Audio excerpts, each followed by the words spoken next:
Welcome back to What Arty Noobs with General Disturbance. This is the M40 M43. In fact, it's the M43 because it's got the 8-inch howitzer on front of it, or on top of it, I should say. It's located on the northeast spawn of Outpost, and this one is under the command of Oxagon. And he's got 3 marks of excellence on the barrel, so obviously he's played this quite a bit. Game on.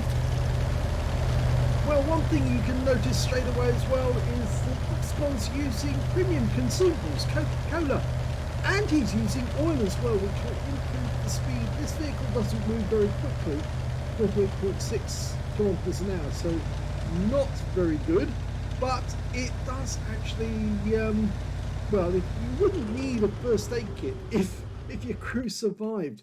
But having the premium consumables really does improve the rate of fire and the reload time. Now he's aiming for the usual spots on this map, fires his first round in,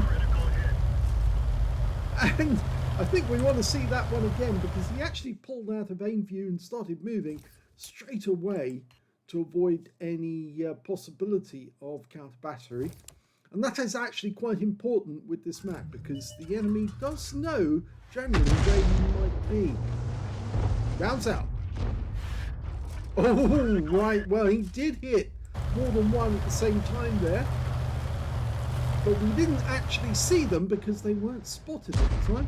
But we can see who they were now because obviously they've all grouped together and our team are now spotting them. In fact, we've got an Iron Arty at the other end of the road who's watching out for us. It really does help to have that spotter to tell us who's there.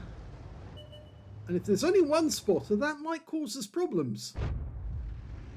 Now, Oxagon's in platoon in this game with Lord Waldron, I think it is, an Ixiris.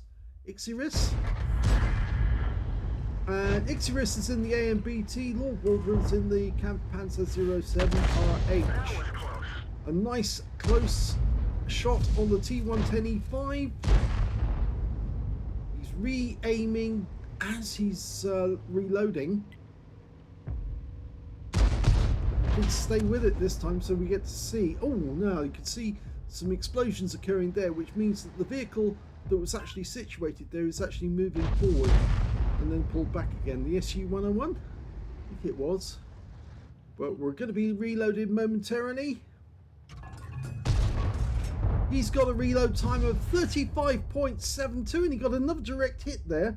The standard reload is 44.1, so he's knocked a lot off.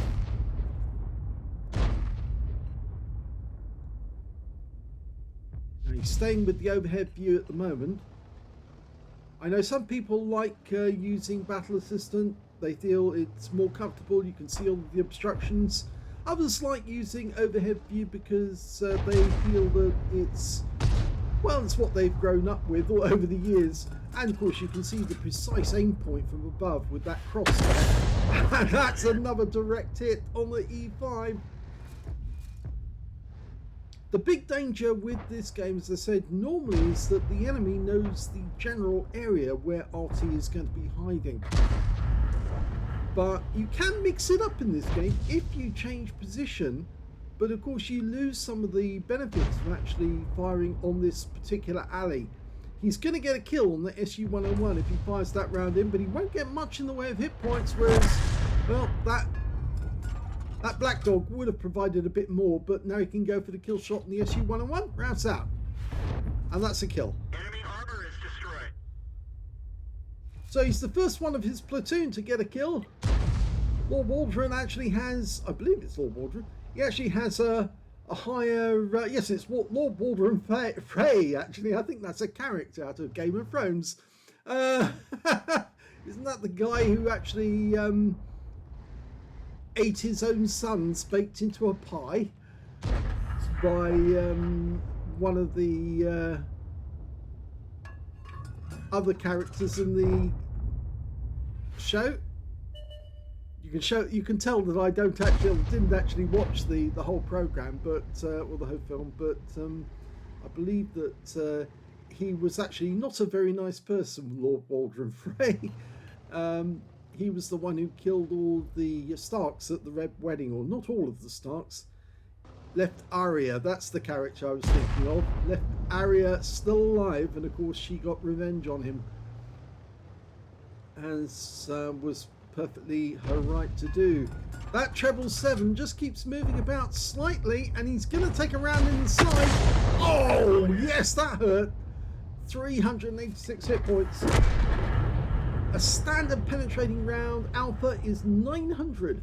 So we're seeing shots here which are well under the 50% mark, and it gets me thinking that Wargaming are actually reducing the amount of the alpha and not telling people. Well, they're stating that the alpha is 900, but in actual fact the vast majority of shots that don't penetrate are well under 400, which makes me think that they've put the alpha down.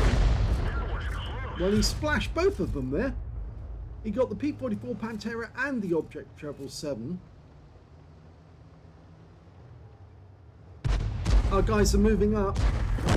And there's one kill. The Object Treble 7 2 goes down to our Kunstpanzer. And we're now looking over to the other side of the map, because unfortunately our team did not do so well over that side. And the enemy has captured the north part of the map, the north part of the town. And although we do have tanks up inside the citadel, the castle, who are able to fire down on them, I think they're going to lose their ability to see where the enemy are, because they'll be in defilade. This is where Battle Assistant also helps by telling you where the dips in the ground are. Yep, we've got an Object 274 testing the water to see if he can get round, but well, that one zipped over the top of his head, landed behind him. Oh, and our platoon, one of our members of our platoon just got a hit there. I'm pretty certain it was Ixiris, yep. And yeah, Oxagon's decided he needs to move. He's moved down just a little bit to get a better angle on the enemy tanks coming in from the north, but yes, he does need to worry, because those enemy tanks could be coming this way. He's loaded. Rounds out. It zips between them, but he does get some damage on the BZ-176, or BZ-176, as some of our American cousins will be saying.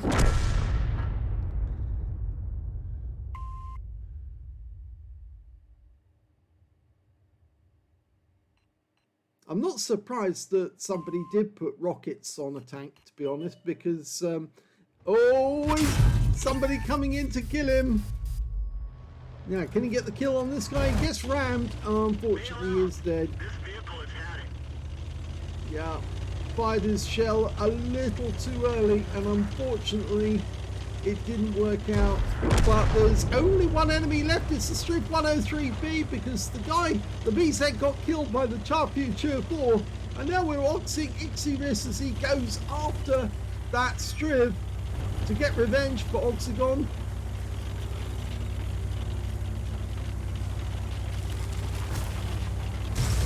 Oh, no, went into the... That's what they call a tank trap. Yeah.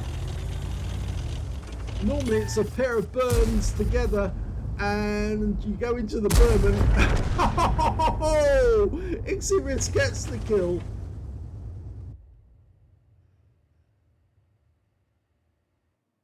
Well, despite the fact that he got killed at the end, Oxagon got an ace tanker out of that game, so it wasn't that bad.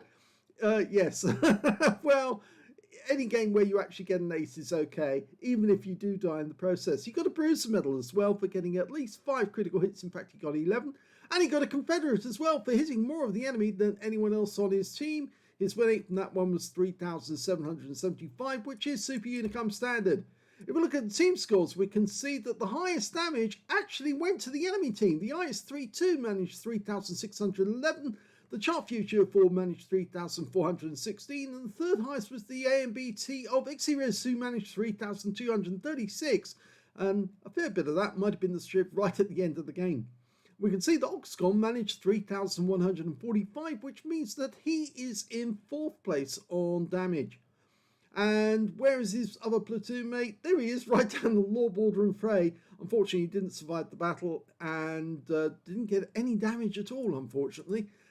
Okay, when it came to kills, though, that went to the AMBT of ENJ0Y. He got 4 kills. 3 kills went to the Kunstpanzer, 2 to the GeForce for the 121B and the IS-32, and Leopard 1 on the enemy team.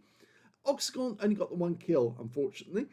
But when it came to base XP, he's right at the top of the table with that one, with 1,176 base experience points. 1,157 went to this tank, which doesn't have a name yet. And the third highest went to ENJ0Y with his AMBT with 1,093. He fired 10 rounds in the game, got 6 direct hits on the enemy and 0 penetrations and 15 splash. Damage of 3,145 hit points, of which 2,990 were at more than 300 meters. He did receive 1 hit. It was a penetration. Yes, he got killed by a ram kill by the enemy tank, the Centurion, I believe. He also damaged 7 of the enemy, killed 1. That's where he got the Confederate. 87 hit points of damage assistance and 1,882 hit points of stun assist off 14 stuns. I think the damage assistance is spotting assist, actually, because he did actually spot the Centurion just for the GeForce 4 took him out. 53,148 credits for the battle, and after repair, ammunition, resupply and consumables, he took away a loss of 14,808 credits from the game. 1,764 XP, 7,056 for completing the mission, and 8,820 altogether. So a decent game actually from Oxagon in the M40, M43. Not a lot of people play it, but it is a fun arty. It's just got a different play style, I think, to... It's more similar to an M12 than it is to the M53, M55 or the T92. In fact, it does have some similarities with the T92, but of course the reload time is slightly better. So that makes it better to play. So we've got more replays from Oxagon coming up, so do stick around and you'll be able to see those. If you enjoyed this replay, please give this video a like, do subscribe to our channel, leave a little comment down below because it feeds the algorithm, and thank you for watching.